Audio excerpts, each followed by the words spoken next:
The Sooners shine and blow past Nebraska. The Huskers didn't just lose the game, but they have another coach bite the dust. Let's get into it.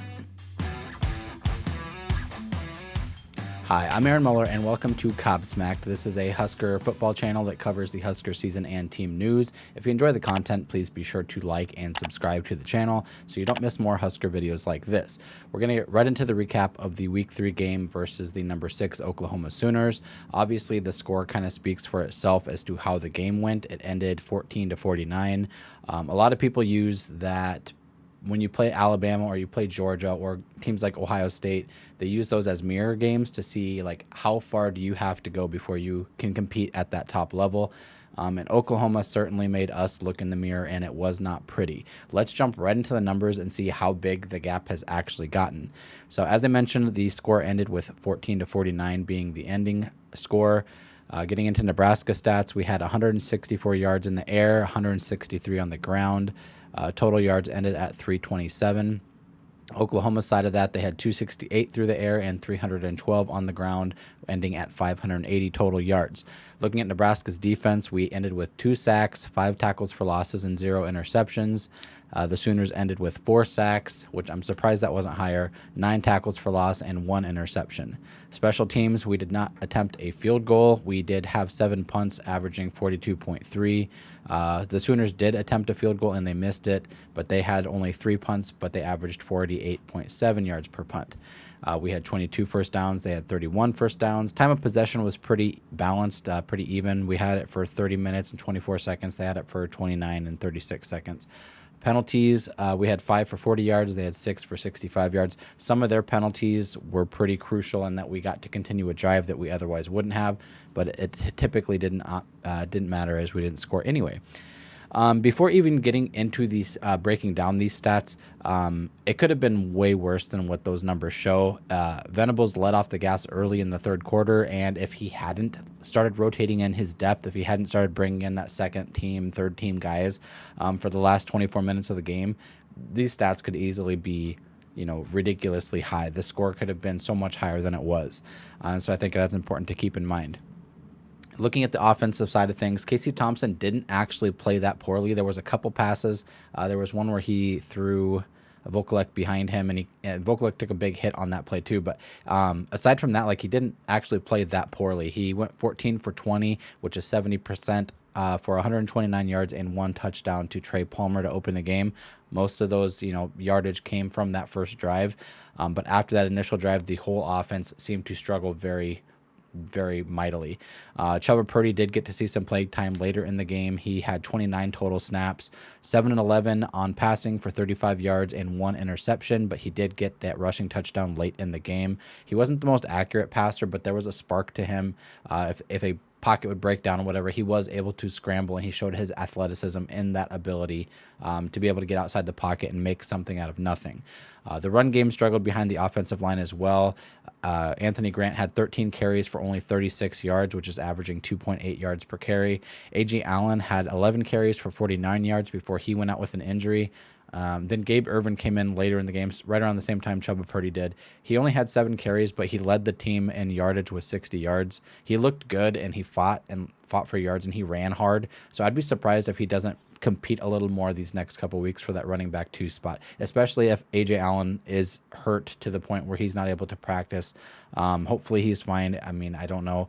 He kind of went out and he hugged Applewhite before he went into the locker room, but hopefully he's okay. But if he's healthy, I still think that Gabe Ervin has a chance to fight back for this. It was nice to see him come back into the game as well, since last season when we played the Sooners, as he was having a good game, and then you seen his knee buckle out, and that ended his season last year.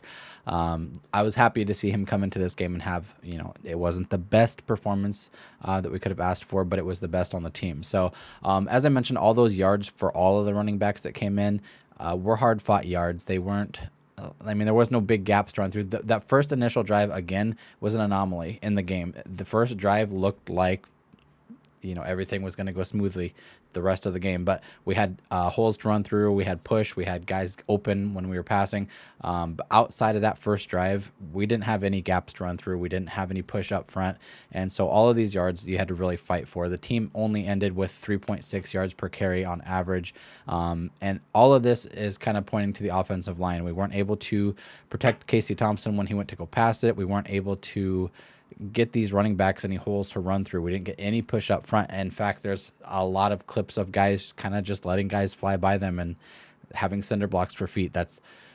You can point to individual players, but we'll kind of get into that later. But they looked completely helpless against the Sooner defense. The pressure, the blitzes, the looks that they were giving you, we didn't know who was going to be flying through and who wasn't. And so that led to a lot of confusion up front, and a lot of guys flew through the line without getting touched. Now we're going to flip over to the defensive side of things. So as mentioned going into the game, Mickey Joseph took away all the black shirts because of last game. He said it wasn't because of last game, but it's kind of hard to say that it's not because of their performance the last 3 weeks. But he took away the black shirts regardless in practice. He said these guys can earn them back. Certainly they did not do that this game. This was probably the most disappointing area of the game, unless you could argue the offensive line. But once again, we had no answers for either the run or the pass against our opponent. Again, we allowed the 268 yards through the air and over 300 on the ground. Had Venables not pulled back on the reins, they could have easily crushed that record set by Georgia Southern last week with going like 650 yards or whatever it was in Memorial Stadium. That was the most yards given up in a Memorial Stadium game. But Venables could have easily smashed that. He didn't. He pulled his guys out with 24 minutes left in the game. So basically a little over halfway through the game, he put in his second and third team guys. Had he left his starters in there, they could have easily scored 20 more points, and we would have been in a lot worse position than we ended with. And we weren't just struggling against one guy. You can say Marvin Mims had a good game, but we didn't just struggle against one guy. The ball was going everywhere. They were passing it off to different running backs. They were throwing it to the different guys. There was just no stopping them. They had 3 different receivers score touchdowns and 3 different runners score touchdowns as well. Their leading running back had the two running touchdowns, but otherwise it was spread out pretty evenly amongst the team. So it wasn't just one guy we were struggling against. We were struggling against everybody. There was no adjustments at halftime. There was missed tackles all over the place that has been plaguing us this year so far. And we simply just got outplayed up front and basically in every area of the defense. There was a play where they could have scored a touchdown, and our back decided to get a pass interference instead of allowing him to score, which was the right call, but that's how the game kind of went. You were getting beat, and in that moment, he had no chance to stop the play, so he just pulled him down. As I mentioned, that's the right play, but that's just the vibe that the defense had the whole game. It was the worst performance that we've seen yet this year, and that's saying something considering we've seen some pretty bad performances. And it ended with a coach getting the axe on Sunday, which we'll get into a little later. Looking at the special teams, there was lots of punting going on. As I mentioned, we punted it 7 times. The Sooners would return 4 of those, with Marvin Mims being their leading returner. He averaged 20 yards per return. He had a good game. Nebraska, on the other hand, we would only bring out 1, and we got -1 yards on that return. So, again, we're not able to, we're going up against good punters that are hanging it in the air. We're not able to get any opening, whatever. But I think it comes down to the coverage. I think that the return guys could take some out and could get upfield, I think, and get some more yards, but they're looking ahead and the blocking's not there. The lanes aren't there for them to run up. So instead of just getting blasted after they catch the ball, they're going to just fair catch it or let it go into the end zone. Brian Buschini was injured after making a tackle on a good return by Mims. He seemed to shake up his ankle. I don't know if he rolled it or twisted it or what he did, but he seemed to be in a lot of pain. He was hobbling around quite a bit. He did come in and punt a few more after that, but Timmy Bleekrode would ultimately come in and kick what would be the final punt, and it was a 51-yard attempt. So they mentioned that Timmy Bleekrode had done punting duties previously as well as his field goal attempts. So I wouldn't be surprised if you see him if it's something more serious that kind of lingers on for Buschini. But Brian Buschini's had a good season so far, so I'd hate to see him leave. Sooners' Zach Schmidt did miss the only field goal attempt of the game at 39 yards. I mentioned going into the game that I thought that they were going to miss a 44-yarder at some point because he hadn't attempted anything out of 30 or past 30 yards out, and he did miss one, just not in the way that I thought he would. So getting into the overall performance, where do you even start in a game like this? It was a lot of people left the game early and a lot of people shut the game off. I don't typically believe in that. I like watching it. I like breaking it down regardless of how bad it is. There's always something to learn from it. In the first 5 minutes of the game were incredible. You watched Nebraska look like they were going to make it interesting. We won the toss to begin with, and we elected to defer, which I always prefer that. I prefer getting it back at halftime. I know a lot of people say go out there, score an early touchdown, and get off to a good start. But I don't know why I always like to get it back after halftime. But we went out and we stopped Oklahoma in its tracks. They had 5 offensive plays, and then we actually ended up getting a sack on their first passing down. They ran 2. The first passing down, I believe Luke Reimer got the sack on that. And so you thought that, the black shirts have really come out. I say black shirts, but when I say black shirts, it's just a defensive term. The defense came out and got a stop early, and OU had to punt it. We had a very methodical 77-yard drive that ended with a touchdown to Trey Palmer, which was his first of the season, which as well as he's been playing, I was kind of surprised that was his first touchdown of the season. And Nebraska was up 7-0 early. I think it was only like 3.5 minutes into the game, and we had scored a touchdown. And even into that next drive by Oklahoma, the defense still looked good. We were able to stuff the run. We stuffed him and forced a 3rd and 5, in which you thought that maybe the defense can get off the field, the offense can come back up and ride this momentum and get another score and go up 14-0. The stadium was the loudest that I have heard it in recent memory. That place was electric. It was an amazing feeling these first 5 minutes of the game until the 61-yard scamper by Dylan Gabriel shocked the defense. People thought he was going to go out, so they just kind of gave up on the play. They didn't tackle him. They didn't push him out. He looked like he was going to get tackled the whole time and then just never did. So he went 61 yards, scored a touchdown, and after that, the dam seemingly broke on the offense for Oklahoma Sooners. They would go on to score 49 unanswered points for the rest of the game, and Nebraska would have 12 consecutive drives end with no points at all. So looking back for the keys that I set going into the game, the defense would need to improve and at the very least stop the run. That was number 1. Number 2 was that the offensive line would need to protect and open lanes for the running back, and they would need to protect Casey Thompson. If he doesn't have time to throw, we're not going to have a good time. Number 3 was that Grant needs to continue his pace. He was on pace for a 1,000-yard season. He was playing very well. He was making guys miss. He was getting yards after contact. He just looked really good, and he just needed to continue that in this game. Looking how those turned out, the defense looked the worst that it did all season, as I mentioned. They allowed over 300 yards on the ground. That's not stopping the run by any means. And as mentioned, it could have easily gone out of hand. It could have ended a 70-7 game if Venables wanted to really step on our neck and make a statement out of beating Nebraska. The offensive line was helpless. So getting into key number 2, they were helpless. They allowed 4 sacks, most of those in the first half. I was surprised that wasn't higher. Casey looked like he was running for his life quite a bit, and he was getting hit. And I kept thinking, just the way that the offensive line wasn't getting hands on guys and they were just letting guys fly by them, I was thinking the offensive line is going to get Casey Thompson killed. They're not even getting hands on guys. There's specific guys you can point to and say, this guy, how is he on the field? Does that mean that there's nobody behind them that's going to be a better option? I don't understand how that could be the case, but again, people point out that, we don't got any good guys on the offensive line. A lot of these guys were highly recruited guys, and that just comes down to development or that comes down to coaching. And so I'm not sure which one of those you want to lean on more, but some of those are just unexplainable. I don't understand how it was just a lack of effort all around. And Casey ended up getting hit a couple times, and you thought that he was going to get injured there. But we knew that Venables liked to blitz coming in on roughly half of his snaps. And there was multiple 3rd downs. We're just listening to it. You knew that they were going to fire in. It was 3rd and 7 or 3rd and 8, 3rd and 5. You knew that they were going to blitz on that play because Casey couldn't have time to throw it, and we didn't have a running game to go to. So we couldn't stop them on the blitzes. We couldn't get the ball out quickly. We couldn't make room for the running backs. So your offense is kind of dead in the water at that point.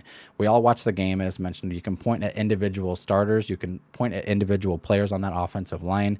But I'll be surprised if Mickey doesn't make some drastic changes as far as the starters go or how the offensive line practices, if they're practicing hands-on at all.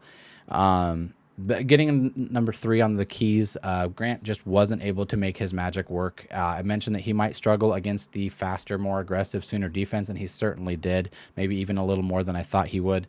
Once the lanes closed up front, he struggled to get past contact. That first drive, again, the anomaly we had gaps to run through. We had big holes to run through for him, and he made the most out of those. But after those closed up and stuff, he wasn't able to bust through guys tackling like he was in the previous games. He didn't even average a full yard of contact after that first contact. He didn't average a full yard, whereas if you look at like Gabe Ervin Jr., he only carried it 7 times, but he averaged 3 yards after contact. And those are the hard-fought yards that you're going to have when you get into conference play. Playing against the Big Ten defenses, you're going to get hit behind the line. You're going to get hit at the line. You need to be able to bust through those and get a couple extra yards out of those. And he just wasn't able to do that. He wasn't able to make guys miss, and that just it never materialized. So the cycle of the run helping the pass and the pass helping the run and kind of opening up the offense for everybody, that just never happened. And you got to give the Sooner defense a ton of credit here. They didn't have to blitz as much as they usually do because their defensive line was able to get through, which says more about our offensive line than anything. But you still have to give the Sooner defense a ton of credit here. You knew Venables was going to have the team ready. They were playing aggressively. They were ripping at the ball quite a bit. I believe they forced three fumbles or 2 fumbles, and they recovered one of those, and they got the pick, as I mentioned. But you got to give them credit where credit is due, but also you have to look at where you could improve on your own team. So what does this win-loss mean for the team? As I mentioned in the preview again, the team had literally nothing to lose here. Worst case scenario, it was a blowout, and everybody expected that anyway, so that wouldn't have been a surprise to anybody. We knew that it was very possible. A lot of people might even say it was likely, but that doesn't make it easy to watch or easy to stomach a loss like this, especially considering it could have been so much worse. But you got to look at where you can improve and what changes can be made this late in the season. It's still early. It feels odd that you're talking about these types of things. But the defense was straight up unacceptable. And as I mentioned, that somebody was going to get the axe because of that. And I was very curious as to see how soon that was going to happen. So that's why this episode's coming out a little later than it usually would. But I was wondering if they were going to fire somebody, and it turned out that they did. So Eric Chenander was fired today around 3 o'clock is when the news came out, and he is going to be replaced by Bill Bush, who was the special teams coach. Bush has experience coaching that defensive side, especially the safety position. I think he might have had 1 year of defensive coordinator experience at some smaller school, but he doesn't typically hold that defensive coordinator position, but he has held the safety position. He played for Ohio State, coached for Ohio State. He coached safeties at LSU when Mickey Joseph was there as well. So they know each other a little bit too. So most people understand the decision to let Chenander go. That was the area that you thought was going to be stable coming into the season because it has, improved every season that he's been here. But now you have 4 games to look at, and you have 4 games to say, like, the defense doesn't know what they're doing, and adjustments aren't being made. You don't know what exactly is going on there, but you know it's not working. And it was so bad that they let him go a week after letting Scott Frost go. So as I mentioned, most people understand the decision, but that doesn't make it easy, especially for the locker room. There's a lot of instability there with Frost leaving last week, and now you have a little bit more with Chenander leaving this week. From the players' perspective, that has to be a lot to take in. There was so much momentum going into the season before that Northwestern game and being in Ireland and stuff. Like, this team had so much momentum, and everybody called you the off-season champs, But then 3 games into the season, your head coach gets fired, and then a week later, your defensive coordinator gets fired, and he had a ton of respect from his defensive players. You listen to a lot of the guys from last year too, those seniors, Chins, he was this. Like, he meant a lot to a lot of guys, and a lot of guys give him credit for, how the defense has been producing the last few seasons. And I'm not I just don't know what went wrong. And I think that you can look at the Nebraska team as a whole and kind of look at that and say, like, I'm not sure what's going wrong. Just something isn't working. And unfortunately, he went too. So you don't know how many more guys are kind of, on the chopping block. I assume the offensive line could be getting looked at, which is unfortunate because I do think Raiola will develop into a good offensive line coach. He's only had the offseason to work with his guys, but you think you would see some kind of improvement there. And I know there's some injuries, too, that are kind of plaguing that offensive side. You had Nuili, he didn't get injured, but he got dinged for his drug thing. I'm pretty sure he's using steroids, but he wasn't available to come into the season, and he would be a big guy on the offensive line for you. They said that Teddy Prohaska is going to be out for the season. He's going to be able to redshirt, which you feel bad for that guy. He went out last season with his knee getting torn up, and I believe this one's his arm or his elbow or something. But you just wonder how many more guys are kind of up on that list of what changes can be made. And you wonder at what point is too many changes going to be too much to overcome for this team. And Mickey Joseph got put in a hard position anyway. His first game is against a top 6 team and a traditional rival for his team, and he's kind of inheriting a mess basically. So how much is going to be too much for him to overcome? And it's not really fair for him, but how much is he going to be able to push through that and make something out of it? So after the game, Mickey did put a lot on him. He said that this is on me. This isn't on the guys. This is me. I didn't get them prepared, that kind of thing, which is the words you want your head coach to say and the things he's supposed to say. And a lot of people ding Frost for, putting blame on other people, throwing other people under the bus. Mickey didn't do that. Mickey put it on himself, but even listening to it, you're like, it's not on him at all. You do point to individual people. You do point to areas of the team that completely, played poorly. But the players and the fans knew that it wasn't representative of his coaching. He only had 5 days to get them ready. And I'll be interested into seeing what he does with 2 full weeks of practice going into conference play. You did have players, you had Vokalek and some defensive players mentioning that this isn't on Mickey, this is on players. He's not out on the field playing the game, we are. He can only do so much. So it's nice to know that the players can look at their head coach and say, like, I'm glad that he's willing to go to bat for us, but this is on us. And everybody's kind of taking responsibility. And I think you're going to need more of that going forward. Looking forward, the team has a bye week this next week, so we'll hear more about any changes being made. I don't expect to hear any more firings, but maybe some more changes to practice, maybe things like that. But you do wonder who's going to coach special teams now, if anybody, since Bill Bush is moving over to the defensive coordinator spot. Do they have any more analysts that can come up and do special teams? Will Mickey kind of take over that role himself as head coach? I don't imagine he would, because he's already got a lot on his plate. It's already a big transition to go from wide receiver coach to head coach. He's still learning the ropes of that, I think. So you just wonder who's going to do the special teams duties, and like what other changes can be made in the next 2 weeks. After that, though, after the bye week, we get into conference play, and luckily for Nebraska, we have Indiana, Rutgers, Purdue, and Illinois all before November when we get into the harder games like Iowa, Wisconsin, that type of thing. We do have Indiana and Illinois at home, which those two typically, like looking at them this year so far, and we have no room to talk. We're just as bad, but they are not great teams at this point either. So you think maybe you have a chance if you're able to shore up some areas. Maybe you have a chance to win those games. But there's a big opportunity to see individual improvement in this bye week and in the off week, how much individual improvement can be made from the team. He commented that they're going to be doing more drill work this week, more individual work instead of team practice. You can't work on team stuff if your individual stuff isn't, if your foundations aren't correct.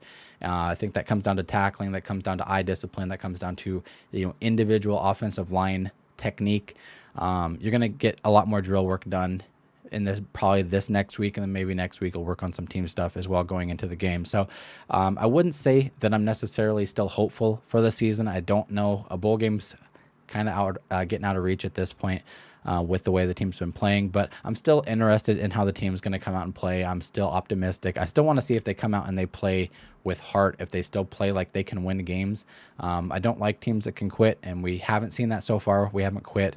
But I want to see energy throughout the whole game, and I hope that the fan base still kind of supports that. We believe there was 3,000 tickets still available for the next game, and hopefully you can see that the team is moving in the right direction, or they're moving, I guess, at all, which is positive. But most of all, like I said, I'm still going to show up and I'm still going to support the team. And you got to do that every day, every game. You got to be there for your team. You can't just be a fan when your team is up. There's a lot of people in the fan base that like to trash it on the games that we have bad, and there's been a lot of those lately. So try to be a little more positive. Anyway, that's going to wrap up this week's recap. Be sure to check back for next week's episode. Even with the bye week, we'll have something for you here. Probably talk about some of the Urban Meyer stuff. Not really a big fan, but we'll get into that a little bit then.